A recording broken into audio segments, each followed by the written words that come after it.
आकाश sir उनमें से एक हैं जिनको शायद एज अ क्रिकेटर लोगों ने उतना नहीं चाहा, लेकिन sir hats off for this कि जिस तरीके से आपने हिंदी को बोला है डिजिटल माध्यम से, आकाशवाणी के माध्यम से, ब्रॉडकास्ट के माध्यम से, ऐसी हिंदी ना पहले कभी बोली गई थी। आगे अब लोग बहुत ज़्यादा, मैं किसी का नाम नहीं लूँगा, लेकिन लोग उनका अंदाज़ कॉपी करने की कोशिश करते हैं, बहुत व्यूज़ भी मिलते हैं और मिलेंगे भी। जब आप अच्छा काम करोगे किसी को कॉपी करते हुए भी, तो आपको ज़रूर वो सारी की सारी चीज़ें मिलेंगी। बट वो एक मिर्ज़ा गालिब का शेर है और वो कहते हैं कि हैं और भी दुनिया में सुखनवर बहुत अच्छे। सुखनवर कहते हैं जो लोग बहुत अच्छा बोलते हैं, जिनका हिंदी या किसी भी भाषा में कमांड बहुत अच्छा है और भी दुनिया में सुखनवर बहुत अच्छे, मगर कहते हैं कि गालिब का अंदाज़ बयां है कुछ और।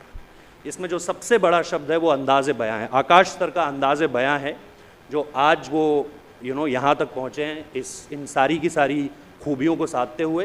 तो ज़ोरदार तालियों से इस सेशन की मैं चाहूँगा कि हम शुरुआत करें और कोशिश करूँगा कि हर वो सवाल उनसे पूछ सकूँ जिसकी शायद आप लोगों को भी तलाश है। Thank you so much. Thank you sir, बहुत बढ़िया आपने इंट्रोडक्शन दिया। थैंक यू सर, मैंने कोशिश करी है बस कि बचपन में, क्योंकि इस चीज़ को हमें बताया जाता है और मैं इसी से शुरू करूँगा क्योंकि ये हम सब की बीच की कहानी है। हम लोग उस समय पे, पिताजी क्योंकि आर्मी में है तो हम लोग मणिपुर में रहते थे, इम्फाल, और वहाँ पे रेडियो में चलती थी कमेंट्री। तो हमें पता चलता था अजीत अगरकर ने फाइफर ले लिया, हमें पता चलता था कि राहुल द्रविड़ ने 233 मार दिए।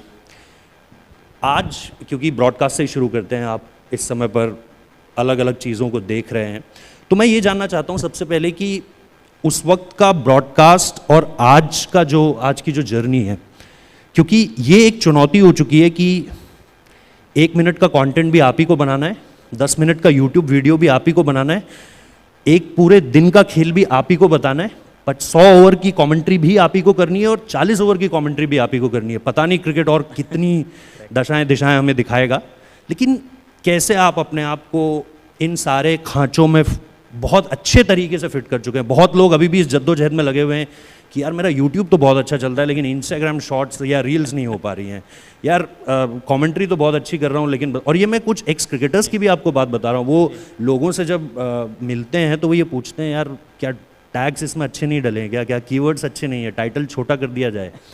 आपने कैसे साध लिया इन सारी चीज़ों को? और एक चीज़ कहीं ना कहीं मैं मानता हूँ कि आपको फर्स्ट मूवर एडवांटेज तो है। जब दुनिया तलाश रही थी कि क्या किया जाए, आपने कहा भाई ये करो, तो वो थोड़ा सा मुझे बताइए। Thank you so much Rohit, and thank you everyone, specially बोरी ऑफ कोर्स, डियर फ्रेंड।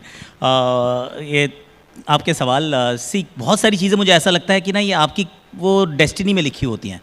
और मेरे पर्सनल जो चाहे कमेंट्री का करियर हो या फिर डिजिटल कंटेंट क्रिएशन का करियर हो, इसकी एक्चुअली बुनियाद भी रखी गई थी इस वजह से कि मैंने सिर्फ 10 ही टेस्ट मैच खेले। जो 10 टेस्ट मैच खेलता है ना, उसको थोड़ी सी मेहनत ज़्यादा करनी पड़ती है, क्योंकि अगर आपने 100 खेले हैं तो फिर आपने जो कहा वो चलता है, क्योंकि आपके पास एक्सपीरियंस इतना, आपने वहाँ पर मुकाबले जिताए हैं, भारत का नाम रोशन किया है एंड ऑल ऑफ दैट। पर अगर आपने 10 ही खेले हैं तो सिर्फ एक चीज़ चलती है, वो ये कि आपने क्या बोला।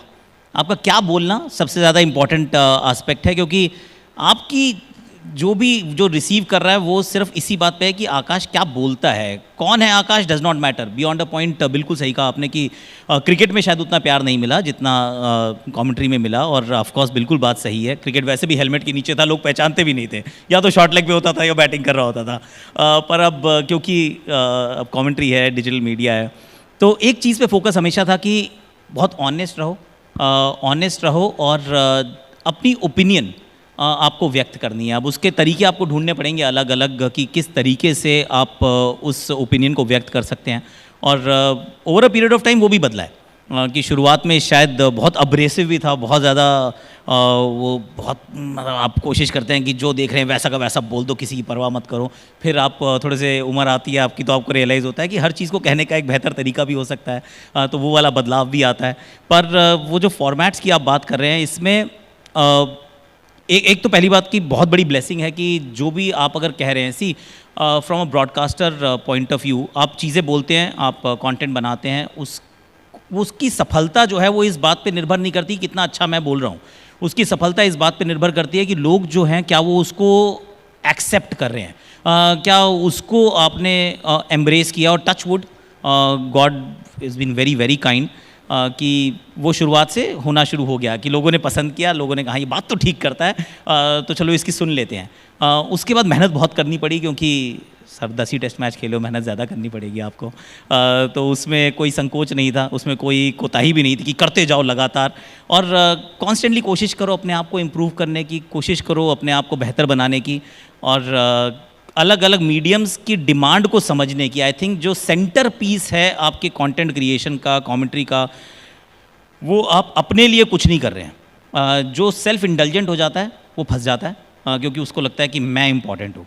आप सबसे मतलब वो लोएस्ट डिनोमिनेटर आप हैं, सबसे ज़्यादा इंपॉर्टेंट है जो आपको सुन रहा है, जो आपको देख रहा है। अगर उसने आपको पसंद किया तो उस कंटेंट की वैल्यू है, अगर उसने आपको रिजेक्ट किया तो आपको फ़ौरन समझना पड़ेगा कि रिजेक्शन आ रही है, आपको बदलना पड़ेगा। आप ऑडियंस नहीं बदल सकते, आप अपने आप को बदल सकते हैं, तो उस पर फोकस करना बहुत ज़्यादा ज़रूरी है।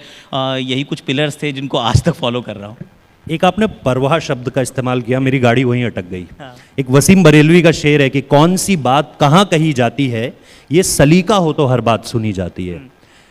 जब आप कमेंट्री बॉक्स में बैठते हैं और जैसा आपने कहा कि चलो यार कुछ भी बोल दो, हम हैं, हम ही हम हैं, तो क्या हम हैं, तो ये मैं जानना चाहता हूँ कि जब आप ठीक है तारीफ करते हुए तो क्यों ही रुकना जी, लेकिन जब बुरा दौर आता है, जब कोई खिलाड़ी एक बुरे पैच से गुजर रहा है, अभी सूर्य कुमार यादव को लेकर आप, क्योंकि हम यही काम करते हैं तो हम आपको भी सुनते हैं और हम बाकी लोगों को भी सुनते हैं, आपने पिछले 1.5 साल में यही बात बनाए रखी कि नहीं यार, अब आपने एक साइकिल दे दी है सूर्य कुमार यादव को तो दे दी है, अब आप कैप्टनसी मत लीजिए उनसे।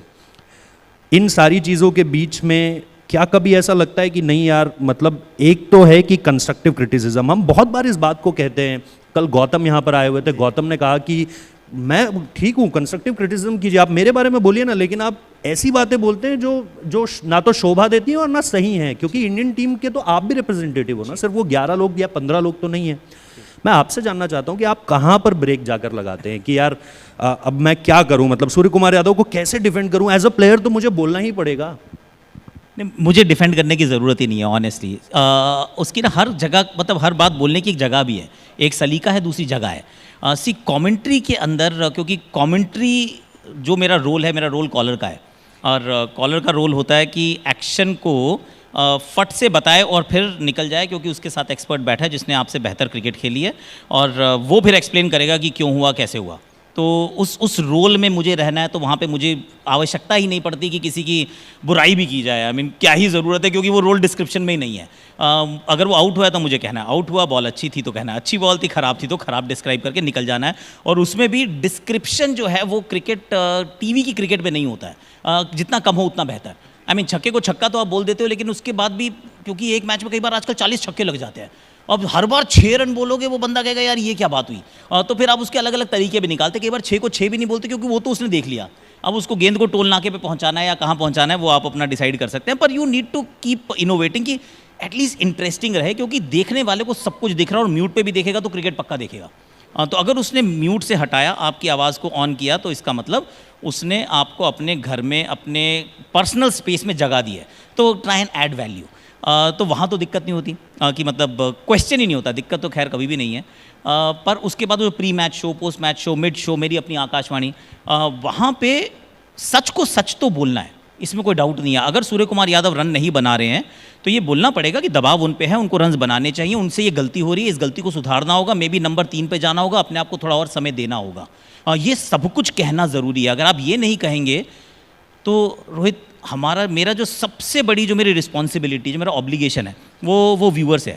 तो अगर उसके साथ मैं ऑनेस्ट नहीं हो सकता हूँ तो मुझे अपना काम नहीं करना चाहिए। तो इस वजह से ये कहते रहना कि उसको बेहतर खेलना है, वो बात बिल्कुल सही है, लेकिन कितना लंबा उसको रोप देना है वो आपकी अंडरस्टैंडिंग है कि भारत क्रिकेट कहाँ पे खड़ी है इस समय, भारत के लिए अच्छा क्या है, क्या अब यहाँ पे अगर हम ये पिवट मारते हैं, कप्तान को बदल देते हैं, तो फिर भारतीय क्रिकेट टीम पे क्या असर पड़ेगा। Then you start thinking along those lines. तो उसको थोड़ी सी ऑब्जेक्टिविटी प्रदान करना जो है वो काम है जो हम पोस्ट मैच एनालिसिस में करते हैं, आकाशवाणी में करते हैं।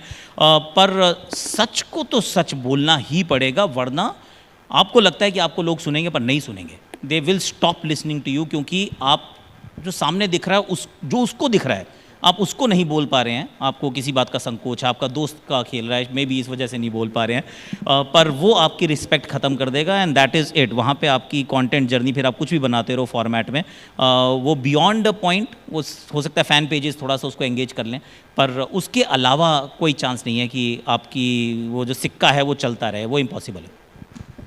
अच्छा जी, एक चीज़ जो आपने कही, मैं फिर उन क्रिकेटर्स, एक्स क्रिकेटर्स के बारे में सोचता हूँ। मैं किसी का नाम नहीं लूँगा ना, मैं आपसे कोई नाम चाह रहा हूँ, लेकिन दिल्ली का टेस्ट मैच ख़त्म होता है, गौतम गंभीर कहते हैं कि एक्स प्लेयर्स को इस तरीके से बात नहीं करनी चाहिए।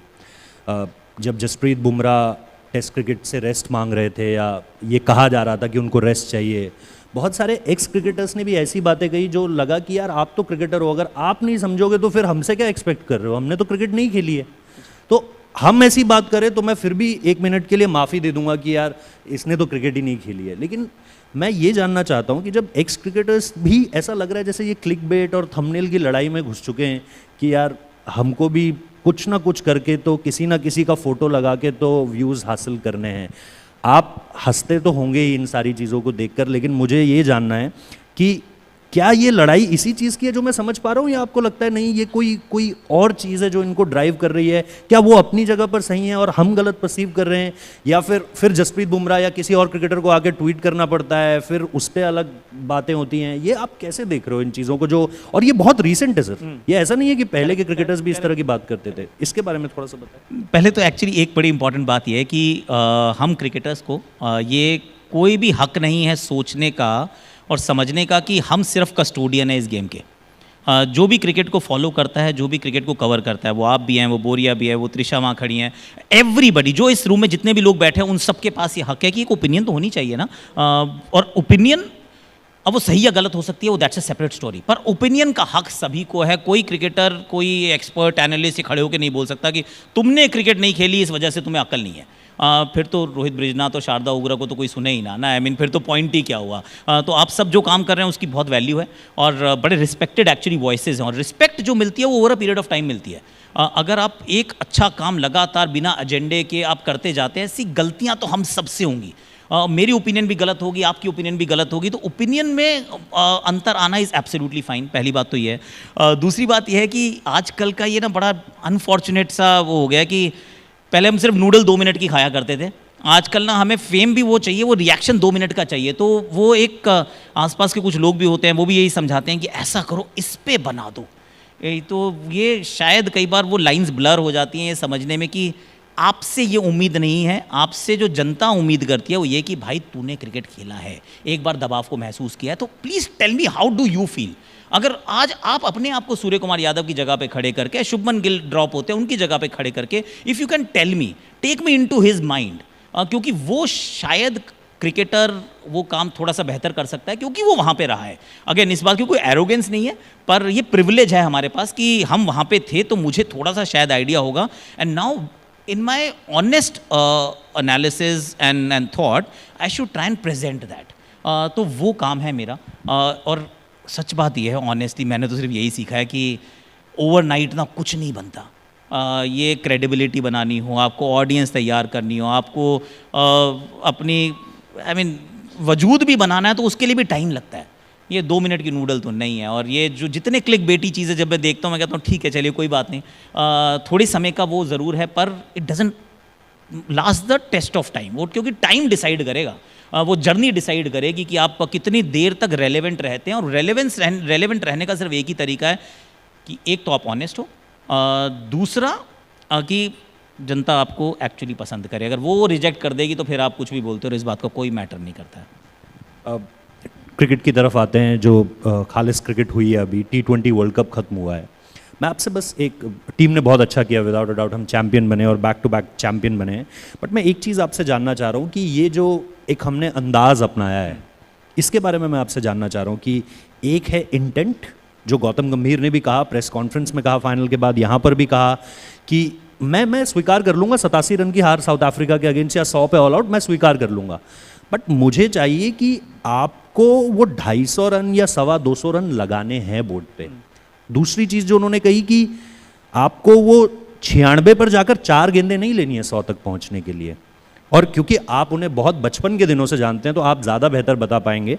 तो मैं ये जानना चाह रहा हूँ कि ये जो इंटेंट 2019 के टाइम पे हम बात करते थे, एलेक्स हेल्स, जेसन रॉय खेलेंगे, 400 रन बना देंगे, अभी बेसबॉल का बहुत हवा चला इस चीज़ को लेकर के, हम उस रास्ते पर नहीं है, लेकिन इंटेंट और अवेयरनेस के बीच, गेम अवेयरनेस के बीच ये कितनी बारीक लकीर आप पाते हो? क्या हम उस रास्ते पर है जहां पर हमने ये साध लिया है, हम ये जानते हैं कि यार ये बारीक लकीर है, आपको एक गेम अवेयरनेस भी दिखानी पड़ेगी, जिसके लिए शायद तिलक वर्मा को आप नंबर 3 पर भेज दो, या फिर संजू सैमसन ने जैसे इसी शहर में खेला, या फिर आप ये कहो कि नहीं यार हमारा अंदाज देखो, तुम हमारे अंदाज के दीवाने हो जाओ? नहीं देखिए, अंदाज के दीवाने आप कुछ समय के लिए हो सकते हैं, वो मेस्मराइज हो सकते हैं कि इतना खूबसूरत है ये, लेकिन अल्टीमेटली सफलता डिसाइड करती है कि आप कितने सफल हैं। सिंपल स्टोरी है। कितना लंबा लेकर जाओगे? 100%। आई मीन ट्रॉफी नहीं है तो फिर बेसबॉल कुछ भी करते रहिए आप, उसकी क्या वैल्यू है? रोज़ टेस्ट मैच आप हारते हो, सपाट पिच के ऊपर आप कहते हो हम तो ऐसे ही खेलेंगे। सर हम ऐसे ही खेलेंगे तो उस पिच पे कम से कम 125 ओवर बैटिंग भी तो करो। 80वें ओवर में ऑल आउट हो जाते हो सपाट पिच के ऊपर क्योंकि हम ऐसे ही खेलेंगे, दैट मेक्स नो सेंस। क्योंकि ये बात याद रखिए कि जो भी आप एंटरटेनिंग ब्रांड ऑफ क्रिकेट खेलना चाहते हैं, आज तक मैंने किसी भी लूजिंग कंट्री के फैंस को खुश होते हुए नहीं देखा इस बात पे कि मेरी टीम हार गई, मुझे बड़ा अच्छा लग रहा है यार। आई मीन टीम हार गई तो दुखी होगी यार। आई मीन कितना भी आप एंटरटेनिंग ब्रांड ऑफ क्रिकेट खेल रहे हो कि, तो अल्टीमेटली तो आपको जीतना है, और जीतने का फॉर्मूला जो है one size will never fit all, क्योंकि हमारा खेलना सबसे खूबसूरत खेल है, एकमात्र खेल है जिसमें 3 अलग अलग फॉर्मेट हैं। अभी चौथा भी दस्तक दे रहा है, कह रहा है मैं भी आना चाहता हूँ। हमारा वो खेल है जिसके अंदर 2 पिचेज एक जैसी नहीं होती और 22 गज की पट्टी डिसाइड करती है कि आप कौन हो, कैसे खेलते हो, क्या करोगे उस दिन। तो उसको रिस्पेक्ट करना बहुत ज़रूरी है कि कंडीशंस को रिस्पेक्ट करना, सिचुएशन को रिस्पेक्ट करना, this is a non negotiable through out. क्योंकि see all said and done, जब आप 77 पे 6 थे यूएसए के सामने वानखेड़े की थोड़ी सी फंसी हुई पिच पर, तो सूर्य कुमार यादव को समय लेना पड़ा। अगर कहीं वो कैच पकड़ी जाती तो कहानी बहुत अलग नजर आती, पर उसको समय लेना पड़ा, अंत तक 20 ओवर खेलने पड़े, क्योंकि कुछ चीज़ें जो हैं वो आज तक नहीं बदली हैं और वो नहीं बदलेंगी। कि आपको 20 विकेट लेनी होती है टेस्ट मैच जीतने के लिए। आपको अगर पिच में थोड़ी सी भी, अगर आपको रहना है रेलेवेंट और आप पहले बैटिंग कर रहे हैं, तो 50 ओवर का मैच और 20 ओवर को आपको पूरे ओवर खेलने की कोशिश करनी है। तो ये चीज़ें नहीं बदलने वाली हैं, पर सबसे छोटे फॉर्मेट में ये I think it is important कि आप, अगर आपके पास 20 ओवर हैं और रिसोर्सेज उतनी हैं, आपका 10 विकेट्स हैं यार, आप नंबर 8 तक बैटिंग करते हो, उसके बाद भी अगर आप कंजर्वेटिव खेलते हो तो इसका मतलब you are selling yourself short. और ये वाली बात ना आजकल रोज़ आपको वनडे ना वो मतलब ठोक ठोक के बता रहा है कि सुनो, मैं ये सेम बॉलर है, सेम कलर की बॉल है, सेम पिच है, उसको आपने 3 ओवर में मात्र 3 रन के कैसे जाने दिया, क्योंकि कल वो डालेगा और 3 में 30 खाएगा। तो फिर आपको लगता है कि यार वनडे क्रिकेट जो है इस समय वो स्किल लेवल को शायद उतना एनहेंस नहीं कर पा रही है, उसके साथ जस्टिफिकेशन नहीं कर पा रही, क्योंकि same bowler, same pitch, same ball, ऐसा तो नहीं हो सकता ना कि आज तो आप उसकी सारी बॉलें छोड़ देते हो, डिफेंस करते हो, अगले दिन आप ऐसे भी मारते हो, वैसे भी मारते हो, उसके धागे खोल देते हो यार। तो वो नहीं हो सकता है। पर भारतीय टीम ने बताया एक्चुअली, और ये लड़ाई जो है जद्दोजहद चलती रहेगी।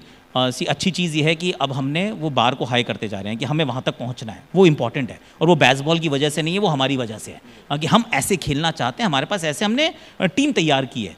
और उसके बाद जहाँ कंडीशंस अगर फंसी तो सर आपको थोड़ा सा तो मनूवर भी करना पड़ेगा, क्योंकि गाड़ी जब आप चलाना सीखते हैं तो सीखते आप एकदम वो सपाट रोड के ऊपर हैं, पर गाड़ी सिर्फ हाईवे पे नहीं चलती, गाड़ी गलियों से भी निकालनी पड़ती है, ऊबड़ खाबड़ सड़क भी आती है, तो उस हिसाब से भी आपको गाड़ी चलानी पड़ेगी। तो चलानी तो आपको गाड़ी है, और आप फार्मूला 1 के लिए तैयारी तो कर सकते हैं, लेकिन अगर पिचेस बदली तो आपको वैसा भी खेलना पड़ेगा। और अगर ऐसे ही खेलते रहेंगे तो फिर आपको ये भी पता चलेगा कि 2 बहुत अलग अलग हम टीम्स बना रहे हैं, कि आप वनडे की वो T20 की टीम अलग है, टेस्ट की टीम बिल्कुल ही अलग है, कोई ओवरलैप हो ही नहीं सकता, क्योंकि इम्पॉसिबल है, आप वो तैयारी नहीं कर रहे हैं। पर I think this team has found the balance.